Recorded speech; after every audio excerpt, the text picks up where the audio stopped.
Bien-aimés du Seigneur, je vous salue au nom du Seigneur Jésus-Christ. Que la paix du Seigneur soit avec vous et que sa grâce, sa miséricorde se manifeste dans vos vies.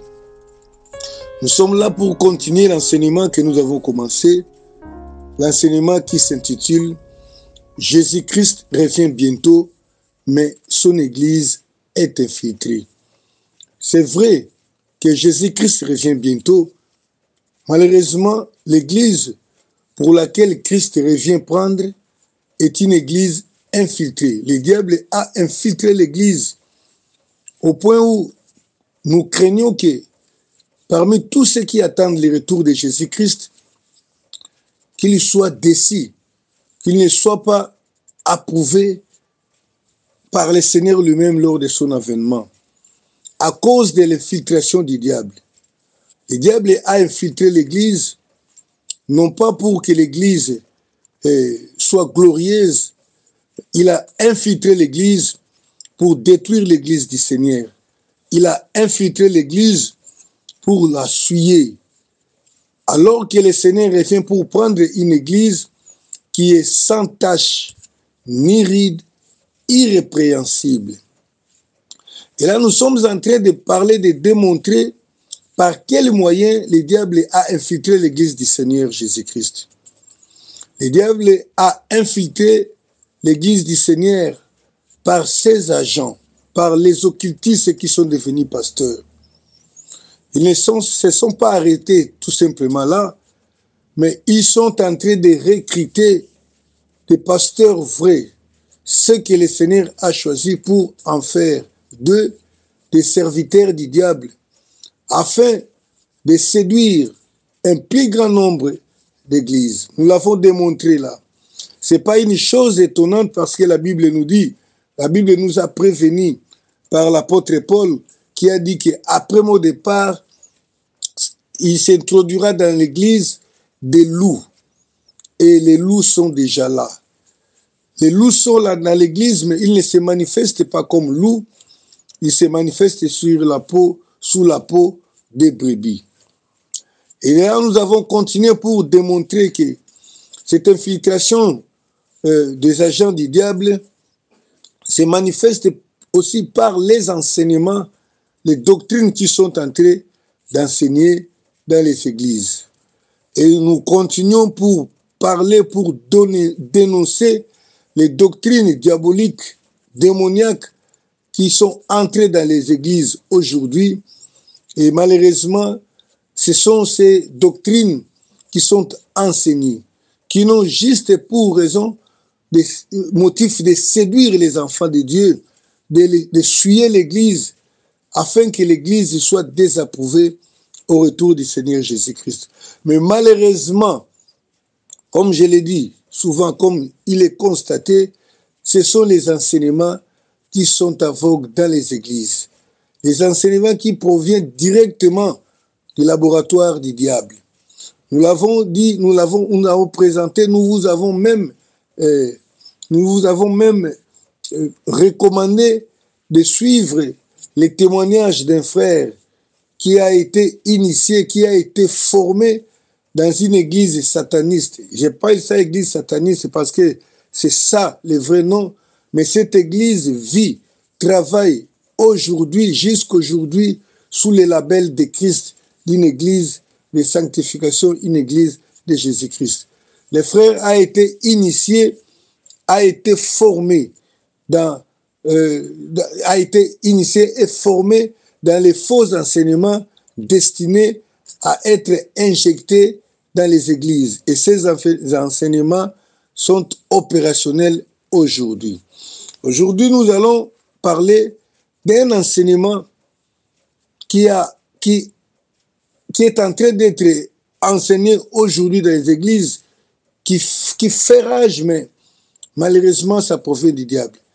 Et vous allez voir, vous allez comprendre que beaucoup d'enseignements que vous enseignez, parce que tout le monde n'a pas fait alliance avec le diable, mais parfois, les enseignements ont été copiés par ceux qui savent très bien qui travaillent pour le diable, et ces enseignements sont dispensé par des gens des ignorants, des naïfs, des gens qui travaillent dans la sincérité, mais malheureusement dans l'erreur.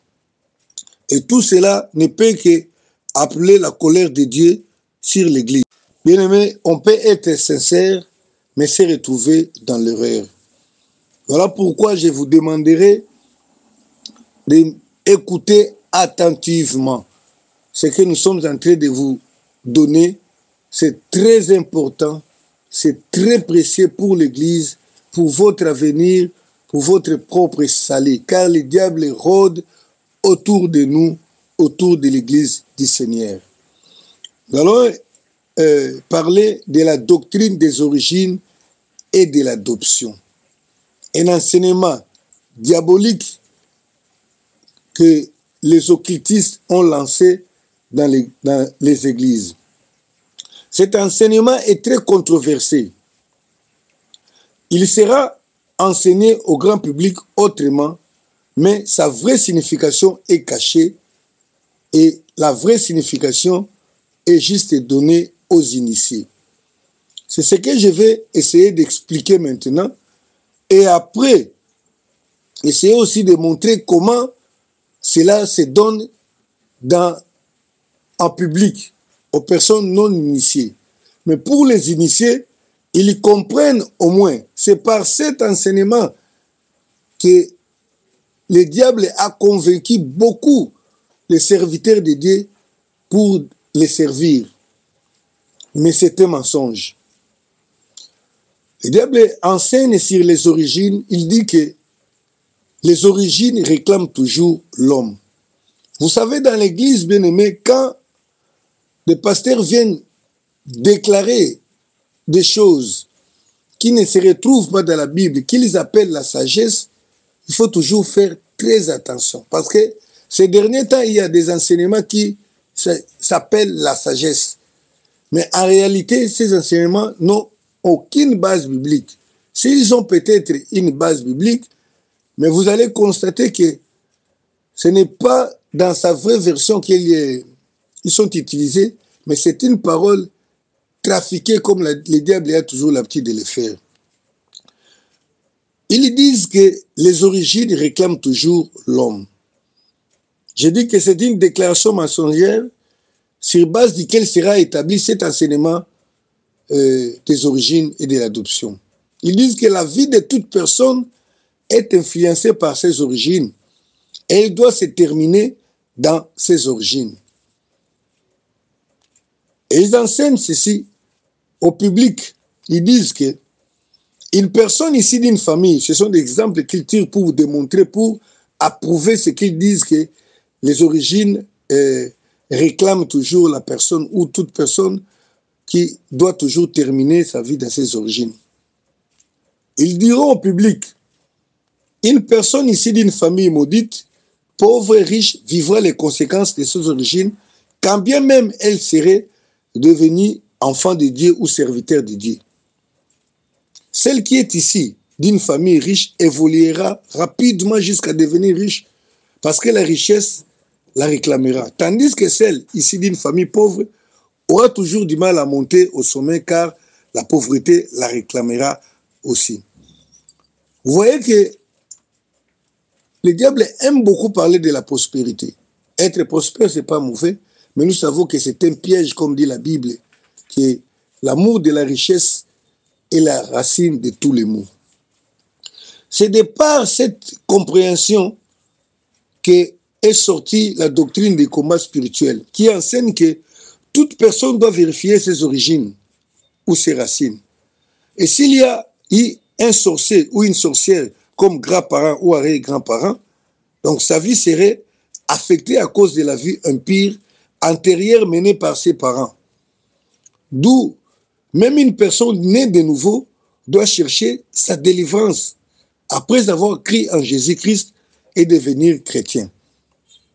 Cet enseignement, bien-aimé, est anti-biblique.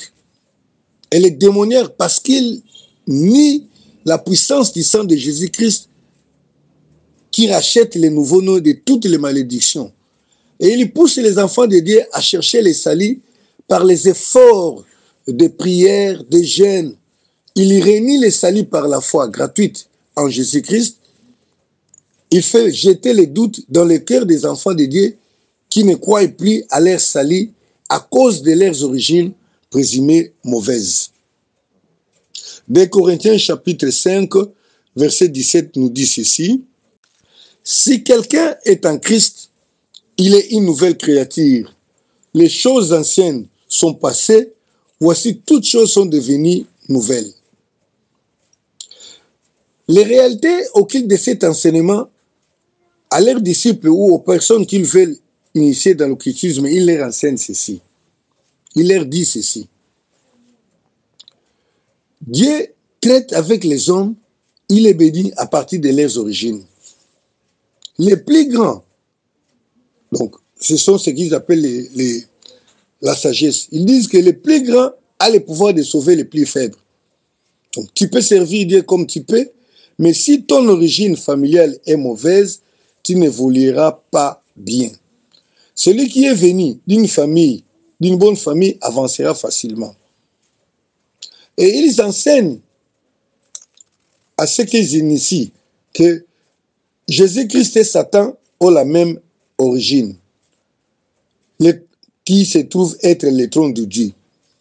Les origines de Satan les réclameront aussi, parce qu'au départ, ils disent que les origines de la personne les réclament. Étant donné que l'origine de Satan est le trône de Dieu, d'où il avait été créé comme porte-lumière de Dieu, à la fin du monde, Dieu reprendra Satan qui finira entre ses mains. Voilà les mensonges que ces gens-là enseignent. Et il y a l'enseignement de l'adoption. Donc, ils disent quoi? Ceci découle, par rapport à ce qu'ils viennent de dénoncer là, ceci découle de l'adoption, disant que de même que Jésus-Christ, quand il est venu sur la terre, il a adopté les chrétiens qui, à cause de cette adoption, rentreront avec Jésus dans les origines de Jésus qui sont les siens auprès de Dieu. Satan aussi rentrera dans ses origines près de Dieu, où il fut créé porte-lumière de Dieu. Donc Satan rentrera avec des enfants que Satan aura adoptés sur la terre, c'est-à-dire tous ceux qui acceptent de les servir. Ils n'iront pas en enfer, mais ils rentreront dans leurs origines premières. C'est pourquoi je suis en train de vous dire, bien-aimés, il faut faire très attention. Lorsque vous entendez des déclarations qui ne se retrouvent pas dans la Bible, mais c'est pourquoi la Bible nous a dit, n'allez pas au-delà de ce qui est écrit. Ça, c'est ce qu'ils enseignent. Dans cet enseignement qu'on parle des origines et de l'adoption. Vous allez voir comment ces enseignements sont entrés dans l'Église, mais avec une nuance. Pas dans ces vérités que je suis en train de vous révéler ou de vous dire là. Ils disent que les chrétiens iront au ciel dans leur lignée, qui est la lignée de Jésus-Christ, parce qu'ils ont été adoptés par Jésus. Donc, c'est comme ça qu'ils les forment pour qu'ils soient convaincus à servir Satan, croyant qu'eux aussi seront sauvés, parce que les origines de la personne les réclament. Et les serviteurs de Satan aussi iront au ciel dans leur lignée, la lignée de Satan, parce qu'ils ont été adoptés par Satan ici sur terre. Donc, ils croient que tous seront sauvés, les uns comme les autres, dans son rang. Les chrétiens pourraient être sauvés, pourraient être avantagés sur certains points, parce qu'ils disent qu'ils auraient manqué certaines choses sur la terre. Voilà comment le diable est en train de mentir. Et ils disent que les enfants de Satan ont une grande puissance ici sur terre parce que leur maître est ici présent sur terre. Ils les renforcent. C'est pourquoi ils vont faire les miracles.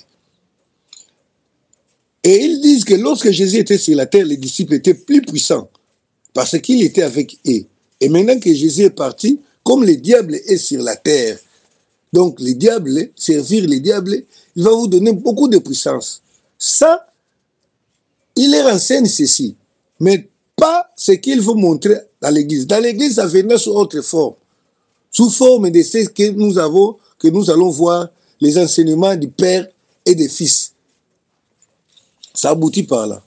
Alors que cet enseignement était un enseignement odieux, il y a truffé de mensonges, qui ignorent même que la présence de Jésus-Christ sur la terre est permanente par son Saint-Esprit, selon que Jésus lui-même a dit, allez, faites de toutes les nations mes disciples, et voici, je suis avec vous tous les jours jusqu'à la fin du monde. Donc Jésus est là, parmi nous, il vit dans l'église par son Saint-Esprit.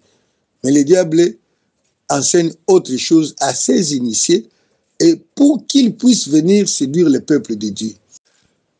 Le diable enseigne à ses initiés que Satan et Jésus ont le même sang. Parce qu'ils sont de la même origine. Peu importe les rangs, mais ils sont tous les enfants de Dieu. Et un enfant a toujours droit à l'héritage, qu'il soit l'enfant légitime ou enfant bâtard. Donc, tous les adoptés prient. Tous ceux qui seront adoptés par Jésus-Christ, comme nous les chrétiens, Christ, nous avons été adoptés. Et ils disent que ceux qui seront aussi adoptés par Satan, quel que soit leur rang, eux aussi auront l'héritage, selon leur rang. C'est comme ça que le diable a réussi à persuader beaucoup de les suivre. Même ceux qui étaient connus comme des vrais pasteurs ont été persuadés par ces mensonges pour servir Satan. Ils croient à ces mensonges. Ils pensent qu'ils iront au ciel en étant satanistes. D'où ils font des alliances avec lui. Je pense que le problème, c'est qu'ils n'ont pas connu les fondamentaux de la foi. Ceux qui acceptent ces enseignements.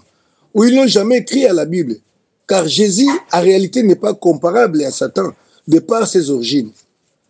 Jésus est celui qui a créé toutes choses, tandis que Satan a été créé. C'est ce que nous dit Colossiens, au chapitre 1er, versets 15 à 17. Christ est l'image de Dieu invisible, le premier-né de toute la création, car à lui ont été créées toutes les choses qui sont dans les cieux et sur la terre, les visibles et les invisibles, les trônes, les dignités, les dominations. Oui, Christ est le Créateur. Satan a été créé. Il n'est pas du même rang que Jésus-Christ.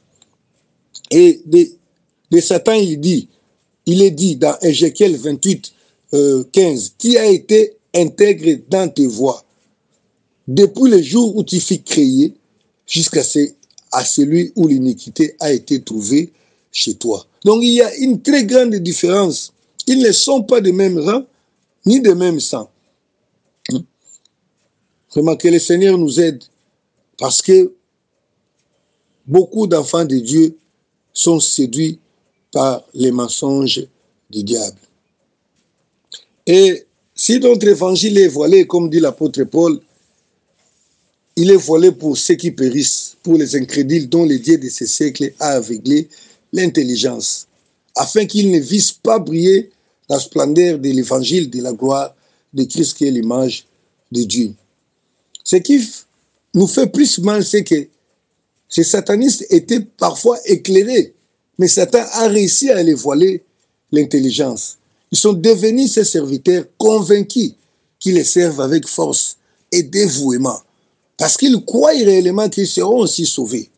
Bien aimé, il faut faire très attention. Et toutes ces choses aboutissent à un autre enseignement des alliances. C'est ainsi, ils enseignent que tout... Donc maintenant, dans les alliances, tous ces gens-là qui ont fait allégeance au diable, lorsqu'ils arrivent devant les fidèles dans leurs églises, ils commencent à enseigner ces enseignements, mais avec autre nuance. C'est là que les enseignements des alliances sont entrés dans l'église. Ils enseignent, ils disent quoi? Que tous les adoptés de Jésus ou de Satan, donc tous les enfants de Dieu, on est tous, donc même ceux qui ont été adoptés par Satan ou les diables, ils sont des enfants de Dieu. Mais il conviendra à chacun de faire son choix, s'il veut servir les diables ou faire son alliance avec son Père. Tous sont croyants, tous ont la foi, soit en Jésus ou soit en Satan. Ça, ce n'est pas encore, ça ne se donne pas d'abord clairement comme ça. dans l'Église. Mais ils savent qu'une alliance n'est pas visible, elle est spirituelle. Mais les effets sont visibles. Donc, elle réside dans les sangs. L'homme, dans les sangs de l'homme et sur la tête de l'homme. Donc, l'alliance avec le diable qu'il va faire aux enfants de Dieu avec le diable ne sera pas connu des hommes, mais ça sera un secret. Donc, celui qui vient de faire l'alliance avec le diable, qui accepte les enseignements du diable, qui a accepté l'adoption du diable, qui croit que maintenant il ira au ciel et qui fait alliance avec lui, cette alliance sera secrète. Il sait que l'alliance peut être là, mais ne pas être connue de tous. Mais il reçoit lui aussi l'injonction de pouvoir faire l'alliance avec les enfants des hommes, qui ne sera pas connu des hommes, mais pour les comptes du diable. Et ce sera une alliance secrète, mais cette personne aura une puissance du diable pour agir en lui, parce qu'il a fait alliance. Alors c'est comme ça, ils vont enseigner les alliances dans l'Église sans pour autant faire connaître aux enfants de Dieu qu'ils veulent les lier à une autre personne qui serait le diable. Parce qu'en réalité, pour la personne qui a cru en Jésus-Christ, il est déjà entré dans une alliance. Bien aimé, je vous dis, ces choses sont sérieuses. Quelqu'un qui a cru en Jésus ne peut pas se permettre de faire une nouvelle alliance, alliance spirituelle, alliance pour les saluts, alliance pour les services, alliance pour quoi que ce soit à ce qui concerne les choses de Dieu. Mais lorsque vous voyez les enseignements des alliances qui descendent dans les églises, sachez que ça a une autre signification cachée. Parce que les alliances sont souvent cachées, mais ça agit quand même dans la personne qui est liée par cette alliance-là. Ainsi, ils disent que si quelqu'un peut faire alliance avec le diable, l'autre peut avec Satan, et tout cela va les amener aux origines, à la fin des choses. Alors cette alliance va leur permettre d'appartenir à une famille qui fera de l'enfant de Dieu, soit par Satan, soit par Jésus. Donc Dieu te voit au travers Jésus ou au travers le diable. Excusez. Alors, comme il est dit que les pasteurs rendront compte à Dieu pour les fidèles, de même aussi, les satanistes vont faire entrer beaucoup de gens dans l'alliance. Ces gens, entrés par eux, seront vus par les diables au travers d'eux, au travers de leur père. Faites attention, il y a une autre notion qui va venir ici, la notion de la paternité. Donc, leur père, c'est qui? Celui qui les a initiés dans l'alliance du diable. C'est ce qu'on appelle l'alliance du père. Aujourd'hui, nous avons l'enseignement de la paternité. Mais qui tu es père, l'enseignement du père et des fils. En réalité, ce qu'on appelle père aujourd'hui, que nous voyons aujourd'hui dans l'église, comme nous allons le démontrer là, le Seigneur ne nous a jamais envoyé d'aller enseigner la paternité quand il dit lui-même n'appelez personne sur la terre votre père. Donc, la personne là qui va faire des alliances à d'autres personnes, spirituellement, devant les diables, il est considéré comme leur père. De la même manière que nous, Jésus est considéré comme notre père, la personne là qui va représenter l'alliance du diable, qui sera appelée à initier d'autres personnes, se fait appeler père. Et c'est ce qu'on appelle l'alliance du père. Même si on vous enseigne autre chose, mais sache que la réalité de l'alliance du père, c'est l'alliance de la personne là, qui avait été déjà initiée, mais qui va maintenant essayer d'initier d'autres personnes. Et quand vous vous liez avec lui, on appelle ça l'alliance du père. C'est de là qu'est venue cette doctrine que j'ai dit de la paternité qui est enseignée aujourd'hui dans les églises. Il faut que tout serviteur ait un père. Il faut avoir des fils. Et ils vont faire des alliances père-fils. De là, les enseignements de père. Il ne peut avoir qu'un seul père. Le fils travaille sous l'onction de son père. Des choses pareilles, hein, que la Bible même ne dit pas. La Bible n'a même pas enseigné ces histoires-là. Mais ce père-là va commencer à enseigner le surnaturel à son fils. Un autre enseignement qui nous vient tout droit des officines, du laboratoire du diable. Il va commencer à enseigner le surnaturel à son fils. Celui-ci, hein, le fils, reçoit l'ordre de prier. Il va recevoir l'ordre de prier dans le nom du Dieu de son père. Mais lui ne saura pas que le père là qui lui appelle père a été déjà adopté par le diable. Maintenant, quand il va commencer à prier au nom du Dieu de son père, pour ne pas citer, le nom de Jésus-Christ sera caché, mais on parlera tout simplement du nom de Dieu ou le nom du Dieu de mon père. En réalité, il va s'agir de la personne du diable qu'on priera. Dans cette alliance de père et de fils, il y aura des prières secrètes. Ils vont montrer les prières secrètes. Ne vous fiez pas à ce qu'on enseigne à tout le monde en public.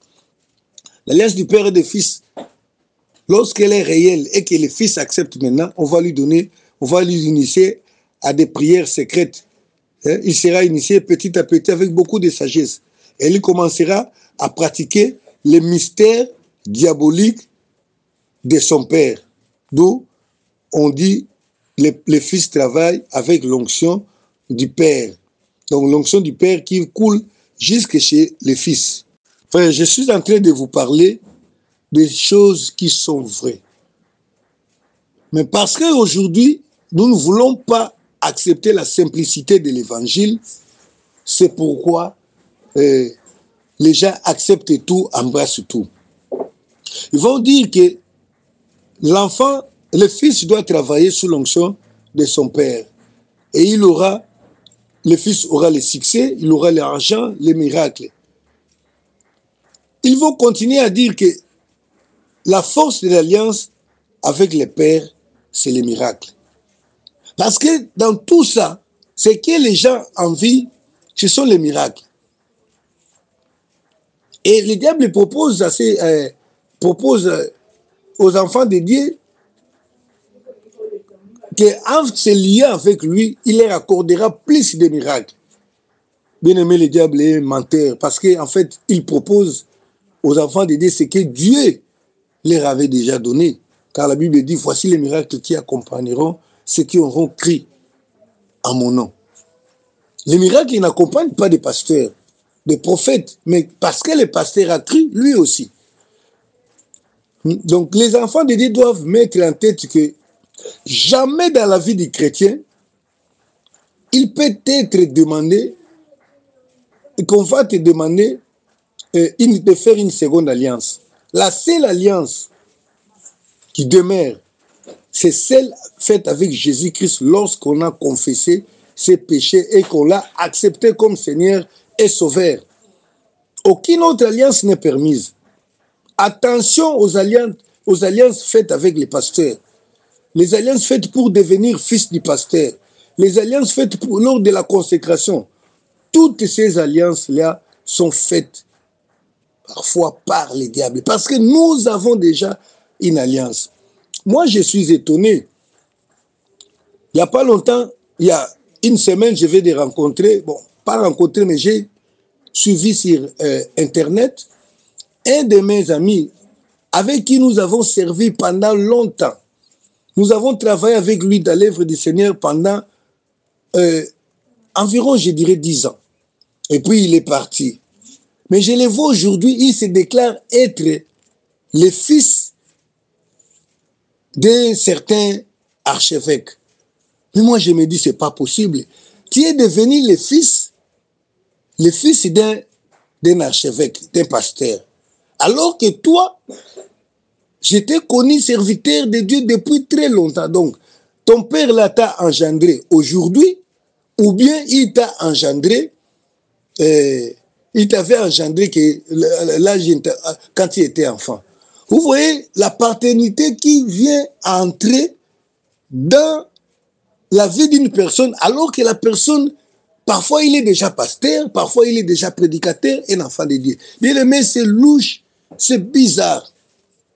C'est bizarre, comme nous allons le démontrer ici par beaucoup de choses. Malheureusement, je ne sais pas par rapport au temps qui nous a été imparti si nous allons vraiment parler de tout ce que nous devons parler. Mais du moins, je vous recommande de lire ce livre que nous avons écrit et qui s'intitule « Les jugements de la maison de Dieu ». Un livre que nous distribuons gratuitement.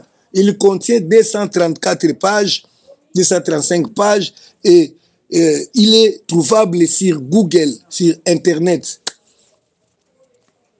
Voilà des choses par lesquelles l'Église du Seigneur Jésus-Christ a été infiltrée. Et lorsque vous commencez à enseigner ces enseignements, même si vous n'avez pas fait l'alliance directement avec le diable, étant donné que ce sont ses affaires, vous êtes devenu un serviteur du diable, mais de second rang.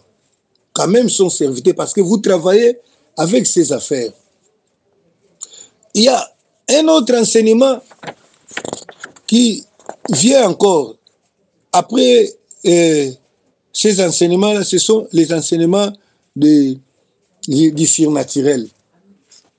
Ça suit toujours comme ça, parce qu'il faut épater les gens par des choses qui peuvent les faire trembler. Il y a un enseignement du surnaturel. Cet enseignement du surnaturel découle toujours de cette alliance du Père et Fils. Père-Fils. C'est d'ailleurs, je dirais même que c'est l'enseignement principal qui découle des enseignements de l'alliance du Père-Fils. Parce que quand on est Père-Fils, on doit maintenant, ils enseignent maintenant sur le naturel que le Père va communiquer à son Fils, le surnaturel plutôt, la puissance, l'onction, des histoires comme ça. Le surnaturel en soi n'est pas une invention du diable. Parce que le surnaturel, c'est ce qui n'est pas de cette nature. Dans cette nature, nous avons ce que nous voyons, ce que nous mangeons, ce que nous touchons. Le surnaturel, c'est le monde des esprits, les choses invisibles, les choses difficiles à comprendre. L'enseignement du surnaturel a pour objectif d'amener le Fils à faire les miracles de son Père, de l'invisible. Comment sortir, par exemple, comment sortir en esprit, hein? Vous avez aujourd'hui, vous voyez, les gens qui enseignent comment sortir en esprit. Je suis ici en Kinshasa, en Afrique, en République démocratique du Congo, en train d'enseigner, mais après une minute, je peux me retrouver au Canada, aux États-Unis d'Amérique. Ce sont ces genres d'enseignements qu'ils enseignent. Et dans les surnaturels, le Père va commencer à enseigner à son Fils ces choses-là. Il va commencer à opérer ces choses petit à petit jusqu'à retrouver. Ils vont commencer à opérer ces choses-là, des petits miracles, des fois, jusqu'à se retrouver. Il va la mener au finish par les sacrifices. Par les sacrifices humains, ce que le diable attend toujours. Beaucoup de gens qui sont engagés dans l'occultisme ne le savaient pas au départ. Jusqu'à ce qu'ils atteignent le point du non-retour et c'est fini avec eux. Et voilà pourquoi ils insistent sur l'alliance que le Père doit faire avec son Fils. Ils enseignent que tout serviteur doit avoir un Père. Dans tout ceci, car tout sataniste a l'ordre de tout faire en cherchant l'appui de la Bible pour camoufler ses vraies intentions, mais pour pouvoir engager aussi beaucoup de gens dans la confrérie, dans l'occultisme. Et les fils, en réalité, ce sont des candidats qu'ils doivent amener aussi auprès du diable. Mais je dis ces choses, il y a certaines personnes qui, en réalité, n'ont pas connu eux-mêmes l'occultisme. Ils ont trouvé que ces enseignements étaient valeureux pour eux, que ces enseignements leur donnaient de la valeur. Ils se sont fait aussi pères avec des fils. Mais tout ça, c'est l'infiltration du diable. Ils sont entre les mains du diable. Les pasteurs naïfs, ceux qui ne sont pas connus par l'esprit, lorsqu'ils suivent les enseignements sur ces thèmes, ils sont flattés par les avantages qu'on leur accorde. Parfois, le respect, l'honneur, l'argent qu'ils bénéficient par ces faux enseignements. Ils les adoptent et ils les enseignent même dans leurs églises. Dès l'instant qu'une personne enseigne ces doctrines, en réalité, ce qui se passe, c'est qu'ils sont lâchés par le Seigneur Jésus-Christ.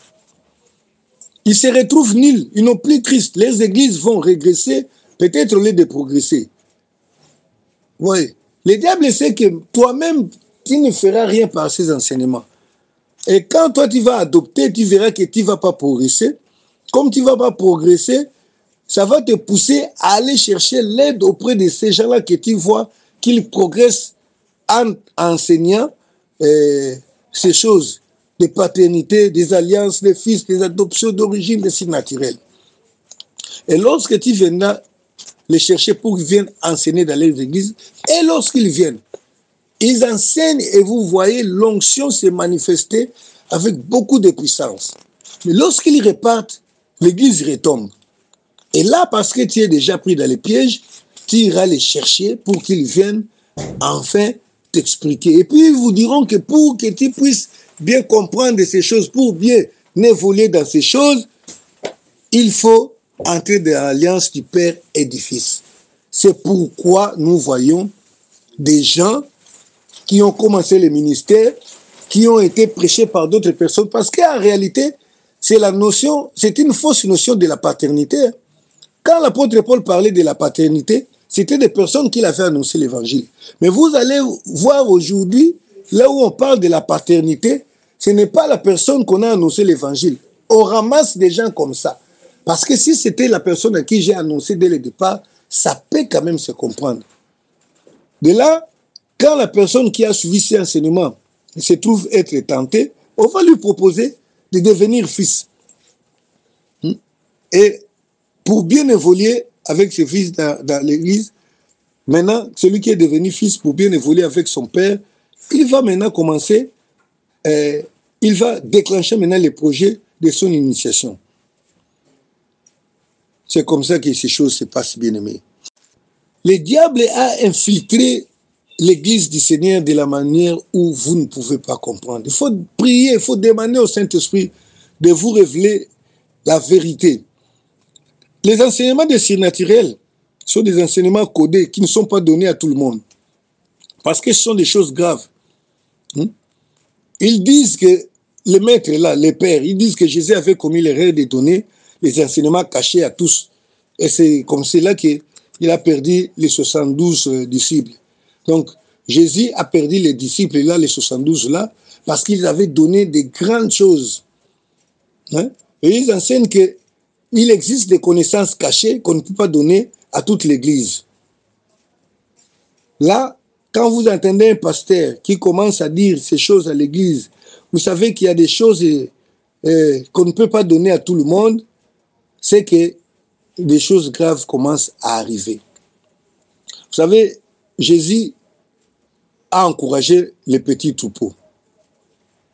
Il a encouragé les petits troupeaux. Il n'a pas dit que pour être connu de lui, pour faire, il faut être grand, avec une très grande église. Donc, les fidèles doivent faire attention, devons faire très attention. Si vous avez un pasteur qui commence à vous dire des choses, par exemple, dire qu'il y a des choses qu'on doit donner seulement aux martyrs.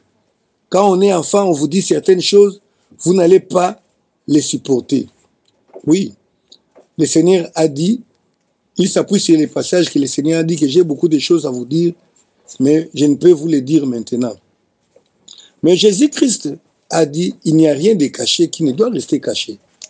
Ce que je vous ai dit en secret, dites-le sur les toits. Aujourd'hui, nous vivons les temps de la révélation. L'Apocalypse est dit, c'est un livre révélé. La Bible nous a dit que ce que le Christ nous a dit en secret, nous devons le dire sur les toits. Il n'y a plus rien à cacher. Il n'y a plus aucune raison qu'un enseignement soit caché pour un groupe de gens dans l'église et qu'il soit connu d'un autre. Mais c'est comme ça que ces gens agissent, parce qu'ils savent en réalité que quand, pour que l'initiation réussisse, il y a des choses qui manifestement sont à l'encontre de la parole de Dieu qui va se faire. Alors, on ne peut pas les donner comme ça et s'ils se cachent derrière ces histoires-là. Car le principe de l'occultisme est que les grands secrets restent cachés. Il faut que l'homme initié gravisse des échelons un à un jusqu'à arriver au sommet pour découvrir. Hein, c'est le principe du triangle maçonnique. La base qui constitue la masse est plus grande et les sommets qui symbolisent les maîtres, les initiés, est plus petit. Donc, on ne va pas enseigner ces choses clairement comme ça devant tous. Vraiment que le Seigneur nous aide parce que ces histoires sont infiltrées. Mais dans l'Église, il faut toujours une nuance. Parce que, pour que les gens ne comprennent pas, mais petit à petit, inciter les gens à suivre le diable. Donc c'est d'ailleurs quand une alliance est faite par celui qui s'est fait appeler Père, c'est au nom de toute l'Église. C'est toute l'Église qui est offerte au diable. C'est la raison pour laquelle nous sommes en train de dire avec sérieux que beaucoup d'enfants de Dieu qui attendent le retour de Jésus-Christ, qui se retrouvent dans des églises où l'on enseigne ces enseignements, seront déçus car le Seigneur ne les reconnaîtra tout simplement pas. Et il y a une autre doctrine qui est enseignée aujourd'hui, les doctrines du royaume maintenant. Le royaume maintenant, c'est une doctrine, c'est une variante de la doctrine de la prospérité. Elle proclame que Dieu veut que les enfants, que les chrétiens soient riches, qu'ils abondent en toutes choses et qu'ils soient autosuffisants. Et ceux qui enseignent cette doctrine sont remplis d'aspirations politiques. Ils veulent que les enfants de Dieu occupent les postes d'influence dans la politique, dans l'économie, dans la gestion, dans les entreprises, dans la douane. Ainsi, disent-ils, le monde sera soumis à la loi de la justice de ces chrétiens. Ils veulent la reconnaissance, ils veulent que le monde les reconnaisse. Ils voudraient avoir un mot à dire dans les choses du pays où ils voudraient tout simplement qu'ils soient consultés pour certaines politiques de la nation, disant qu'ils constituent quand même une force sociale, parce qu'ils ont des foules dans les églises communautés. Pour eux, la croissance quantitative de leur église n'est pas pour la gloire de Dieu, mais c'est pour eux une gloire personnelle, un moyen pour se faire entendre et se faire respecter dans le monde. L'enseignement du royaume maintenant méprise l'idée du retour imminent de Jésus-Christ. Il peut apparaître comme une bonne chose, car quand on parle de la prospérité, de l'aisance physique, oui, ça semble bon. Mais cet enseignement voudrait que les chrétiens prennent les rênes du monde avant toute chose et les soumettre afin de les donner à Jésus-Christ. C'est cet enseignement du royaume maintenant. Qu'il faut que les chrétiens puissent s'approprier de tous les postes et ce sont eux qui vont donner les rênes à Jésus-Christ. Les serviteurs du diable disent que Jésus ne peut pas venir maintenant à moins que les chrétiens aient dominé la terre. Donc nous les chrétiens d'abord, il faut que nous puissions diminuer pour remettre à Jésus-Christ. Donc en disant cela, c'est juste pour reléguer le retour de Jésus-Christ à un avenir lointain. Mais ils essaient quand même de spiritualiser le retour de Jésus. Alors que l'avertissement est clair que Jésus revient bientôt. Comme je l'ai annoncé au départ, que le temps de la fin a commencé depuis que Jésus est venu. Mais le bientôt, là, par rapport aux signes nous voyons, nous pouvons dire avec assurance que réellement Jésus revient bientôt. Et le royaume de Christ n'a jamais été de ce monde. C'est ce que nous devons savoir. Christ lui-même l'a dit dans Jean 18, 36. Mon royaume n'est pas de ce monde. Répondit Jésus. Si mon royaume était de ce monde, mes serviteurs auraient combattu pour moi afin que je ne puisse pas livrer aux Juifs.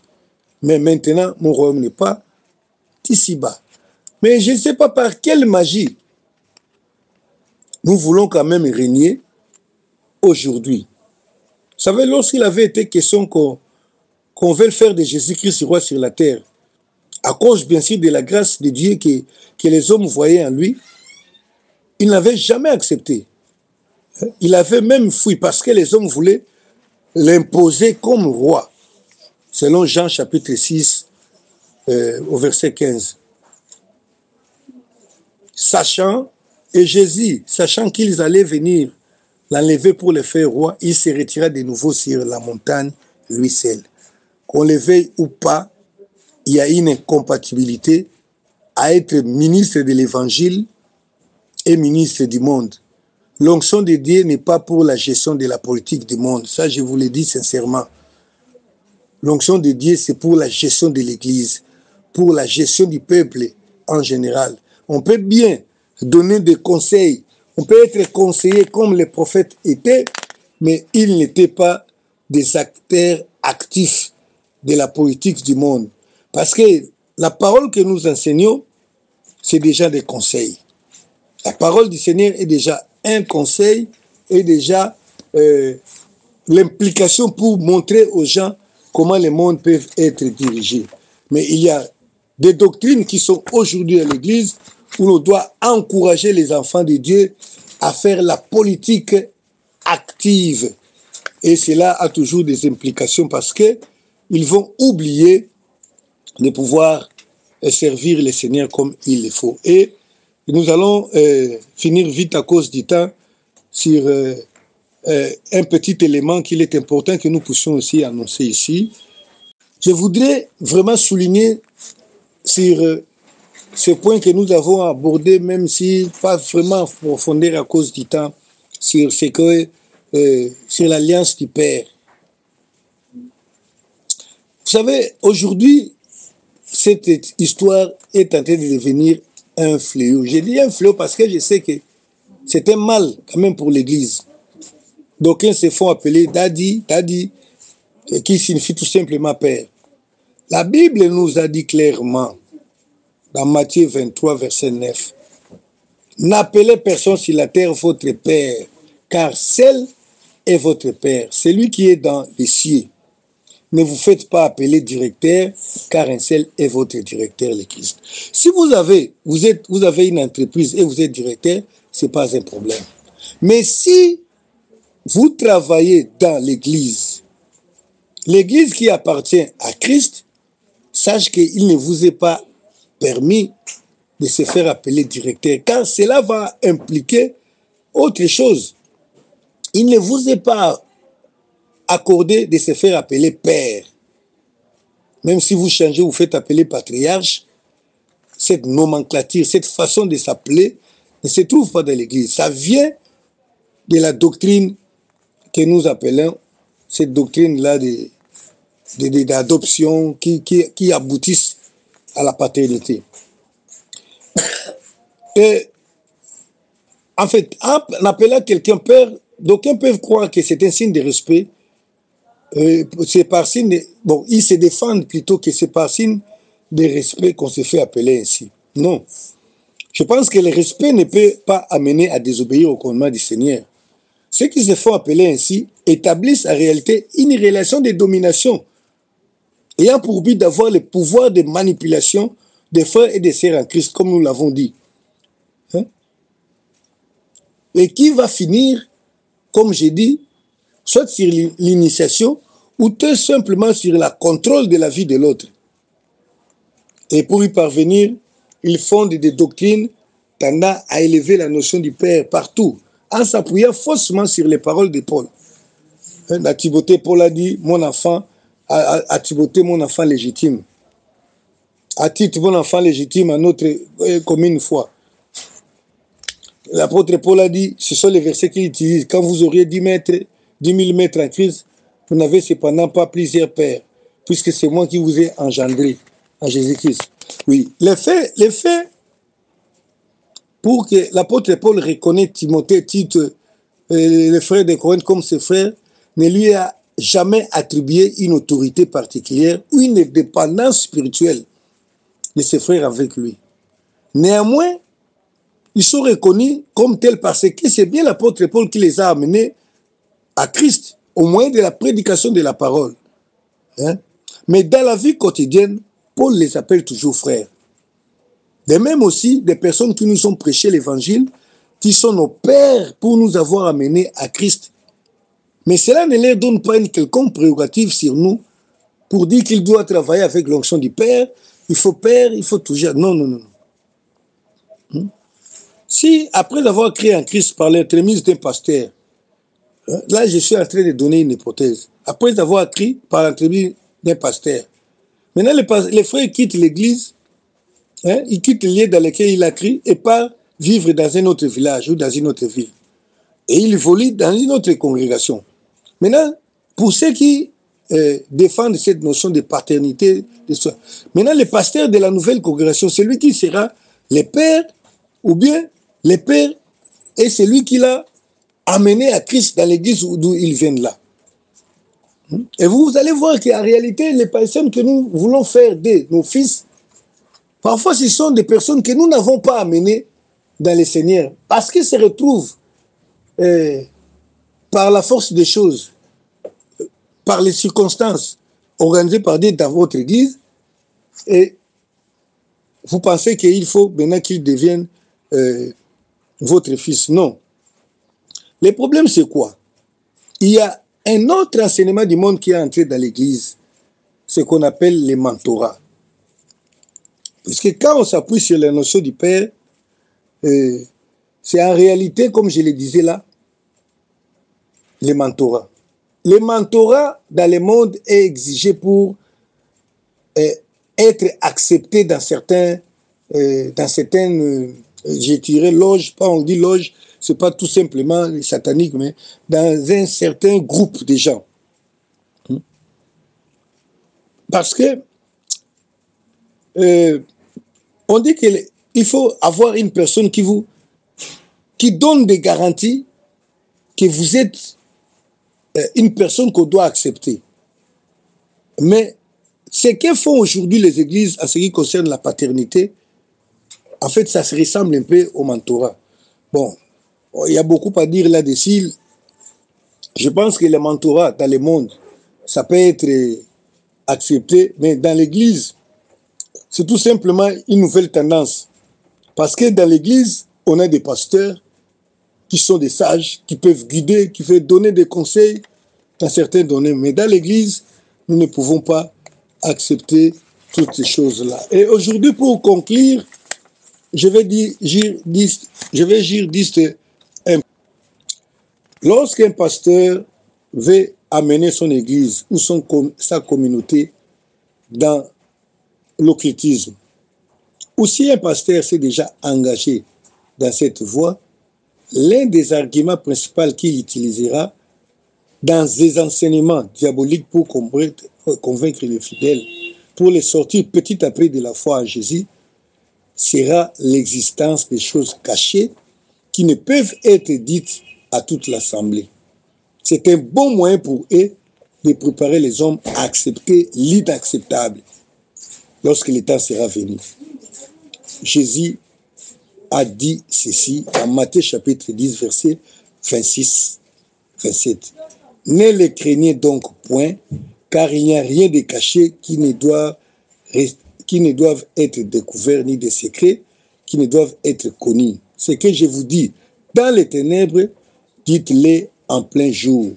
Ce qui vous est dit à l'oreille, prêchez-le sur les toits. L'Église est infectée par beaucoup de choses. Nous essayons tout simplement de montrer des petites choses qui nous viennent en tête comme ça pour que nous comprenions le niveau de l'infiltration.